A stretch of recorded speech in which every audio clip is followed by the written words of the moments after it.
చెడ్డ పేరు వచ్చిందనుకో అది మనకు వచ్చినట్టే, ఎవరికో వచ్చినట్టు కాదు. ఇప్పుడు అన్నవరంలో మీరు ఎక్కడెక్కడి నుంచో శ్రీకాకుళం నుంచి, మహబూబ్నగర్ నుంచి, ఇంకెక్కడో తెలంగాణ నుంచి వచ్చి ఇక్కడ ఉంటారంటే ఏంటి, ఈ గ్రామం మీద మనకు ఆ గౌరవం ఉండాలి. ఈ గ్రామానికి ఏదైనా చెడ్డ పేరు వస్తుంటే అది కూడా మనం కష్టం తీసుకోవాలి. మరి ఇక్కడ అలాంటిది వచ్చిందనుకో మరి అది ఎంత రాంగ్. అది ఎట్టి పరిస్థితుల్లో కూడా మీరు ఎవరు కూడా ఏదైనా స్వచ్ఛందంగా ఇచ్చేవాళ్ళు షాప్ టు షాపు అటువంటి ఏదైనా తీసుకోండి. ఇవన్నీ మాట పక్కన పెడితే ఇప్పుడు ఏదైనా సరే మీరు బతకడానికి ఉపాధి మార్గాలు కూడా చూసుకోవాలి. ఎంతసేపు ఇదే కాదు, ఆల్టర్నేటివ్ ఏర్పాట్లు కూడా చూసుకోవాలి. దాన్ని ఎలా చేస్తే బాగుంటుంది. ఎంతోమంది అప్పుడప్పుడు చూస్తున్నాం, ఒక ఆవిడ ఎస్ఐ అయింది, అయిందా, ఒక ఆవిడ అయింది.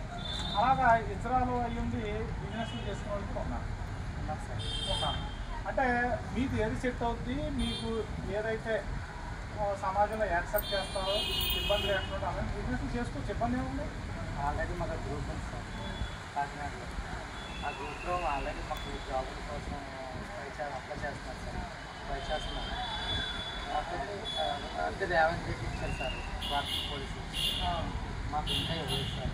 మీకు అలాగా ఇప్పుడు మీలో చదువుకున్న వాళ్ళు ఉంటారు, అందరూ చదువు లేని వాళ్ళు ఎందుకుంటారు, చదువుకున్న వాళ్ళు, మంచిగా బీటెక్ చేసిన వాళ్ళు, డిగ్రీ చేసిన వాళ్ళు కూడా ఉంటారు.